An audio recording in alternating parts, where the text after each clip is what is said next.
Hey guys, so I'm actually on my way to have breakfast with Glenda, only it's Monday, and that not only thrown me off, but I totally went to the wrong place. So I dropped off Ben to school and then headed to Jerry Bob's, the one that we normally go to, only I went to Cozy Corner. So instead of going right, I actually ended up going left. One of my favorite bands, which I haven't had a lot of exposure to, but I'm always like, he's my Peruvian brother, because he's actually from Peru. I met him here in town, though, so it's not like we're related or anything, but he is phenomenal. He's got just the absolute skill of such a wonderful musician, and so he really likes how Donnie plays, and so Donnie actually got to play a little bit of his band. But he does a show where he takes you around the world, and so they actually play styles of music from around the world. And I wish I'd gotten there a little earlier, because they did like a cumbia style of Peruvian music, and I would have loved to have heard that. So I've got to make it a point to see him more often than I do. And what I do like about him too is that he also cooks more traditionally Peruvian food than I do. So it's cool to watch what he makes. The other day he had fried yucca and plantain, and I have had both, but I've never made them on my own. And so I told Donnie, I think I'm going to try it out. Then we were in Walmart, of all places, and Walmart, their like marketplace, which is different than the blue Walmart. We always call it the green Walmart, but their marketplace actually had a very large variety of produce, especially the one near us, because it's being, what's it called, renovated, and they had this, they had like very large pieces of aloe. They had various cacti, which was great, because I ended up getting one for Marshall, and I'm excited to see him partake in that. Mr. Smokie is still at the apartment. For those who didn't know, Katie, I don't like calling her my daughter-in-law, because I feel like that's so formal, so I just call her my daughter. Katie, who is Javier's girlfriend and is going to be having the baby Charlie, actually broke up a fight between Mr. Smokie and Mr. Cat. Now, anybody who's been around Mr. Smokie will know that Smokie is not at all violent, and he is the classic nanny pit. He will love you so much, and I know he has a limit, though. He's very, very good, but he has a limit. And so I think what happened was he saw that the cat, and I do love cats. I've had cats before. I know Smokie likes to chase cats. And but he doesn't know what to do with them once he catches them. And you know, like birds and lizards, and he'll do the same thing. Like he might toss a lizard in the air if he actually catches one, but he doesn't want to kill it. He's just in for the chase. And pit bull lovers know that that's just how they are. And anyhow, so Richie was there. Richie is in kindergarten now, and Richie thought he was helping, so let the dogs in, and the cat was there. And even though they've all gotten along for the most part anyways, this was a time when they decided to not get along, and so they definitely got into a bit of a scruffle. So Katie put her hand in the cat's mouth to try to contain the cat and the cat head, basically to remove the cat from the situation. And Richie had already gotten Smokie outside, so that shows that Smokie's just not one to kill anything or to really get upset. He was just had it for the day. And then because of that, though, the cat is a jerk. And we all laugh about it because he really is. Like, he'll come up to you, want to be petted, and then attack you. Like, it's just wild. His behavior is just, it's just crazy. So anyhow, I still have Mr. Smokie at the house, and I'm waiting until I am there because he doesn't want Marshall. He doesn't want to get Marshall. He doesn't want to chew on Marshall. And Marshall is good size now, so he can't even pick him up in his mouth or anything. But I definitely don't want to risk any type of curiosity that could happen because, you know, I don't want to stress out. I don't want to stress out Marshall. So I decided that I would wait to give him his cacti when I get home. So I'm trying to pull into this parking lot here.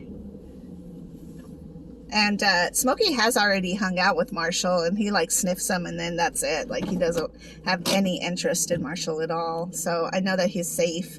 But I just, you know, I just don't want temptation there. So I've locked Marshall into my room, which is fine. And then I will definitely feed him some of that cactus. I'm excited to see if he'll eat it. Donnie was very excited when he saw it because he's like, oh yeah, Marshall will love this. So, so yeah, that's about it for this morning. I'll let you go, but I will talk to you soon. Bye.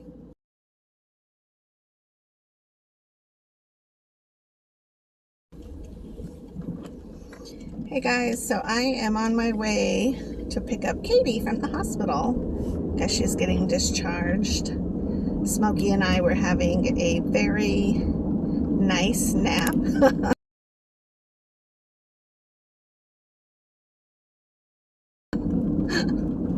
He was on his couch and I was on mine. He's so funny. He's just a funny dog. But Javi texted me right now, was like, can you go pick up Katie from the hospital? So I was like, oh yeah, sure, you know, because he has to work, so it's no problem. I went ahead and fed Marshall his cactus today, and he was so excited.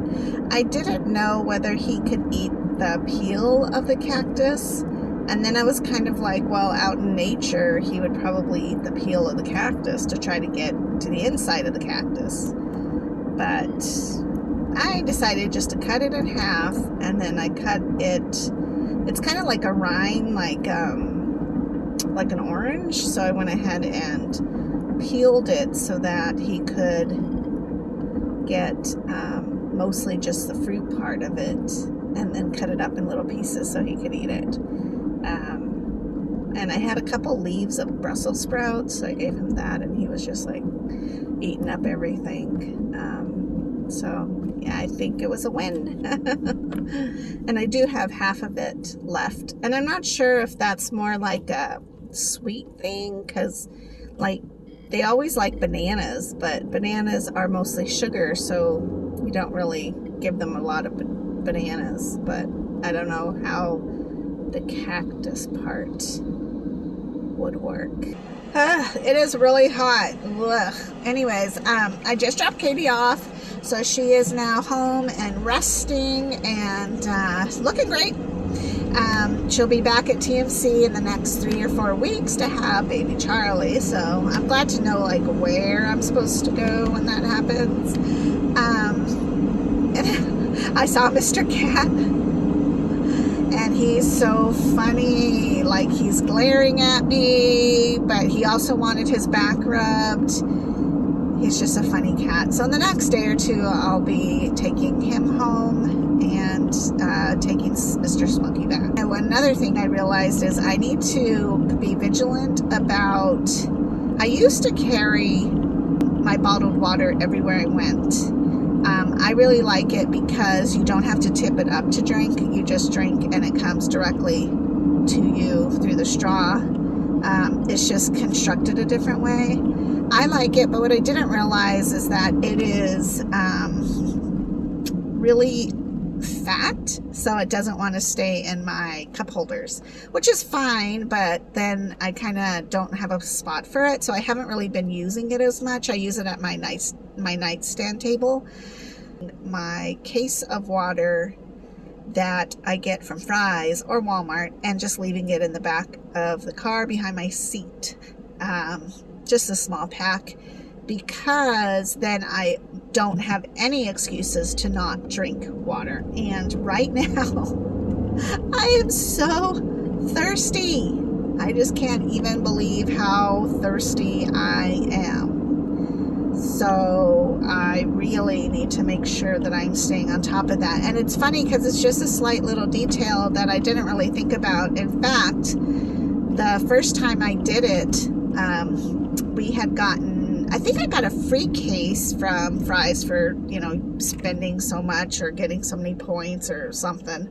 And then we had gone to Costco and gotten the two bigger ones, because really at Costco it's more bang for your buck, so that's why I do the Costco ones as well. So I told Ben, just leave the little one behind the seat and we'll get it later on. And then eventually I was breaking into it to try to drink my water as I was driving here and there, and now I realize, yeah, I definitely need to be vigilant in having that accessible to me, because I'm so thirsty. And I'm just going straight home, so I'll be fine. But God, could you imagine if I broke down or ran out of gas or had a flat tire or got in a car accident? Like, I would be so parched in this heat, already parched. And I probably should just pull over and, you know, go through a drive-through and get something to drink, but I'm not, because unnecessary spending is not my option right now. I just really want to get home and get in the air conditioning. Plus, having had this little adventure out, I am off my time frame for dialysis, which again is another fabulous reason to be on PD dialysis, because it doesn't really matter. Like, it does, but it doesn't. So now I'll get home, instead of doing my exchange at 3:30 like I had planned. Basically, it looks like I'll probably be closer to 4. And then instead of draining at 3:30, 4:30, 5:30, 6:30, or 7:30, I can drain at 7:30 or 8:30, something like that. After 3 hours, then I'm allowed to do the exchange, but I do oftentimes like to do it 4 hours. And then depending on my lifestyle or what's happening that evening can determine whether I want to do 3 hours or 4 hours, because like tonight, we're not doing anything. Tonight's a chill night. Monday night always is, mostly because I usually have Ben coming on Mondays, and after a week with his dad or whatever, on your first day back at work for Donnie, or, you know, it being a Monday, we just chill. We try not to do anything on Monday night, which allows me to then do my exchange usually around 7:30 or 8:30. And we're usually watching a movie together or something, so I'll just do a drain, and then that way, when everybody goes to bed, I'm all ready to go to bed too. So that's just kind of how it works out. I'm going to let you go. You have a good day, and I will talk to you soon. Bye.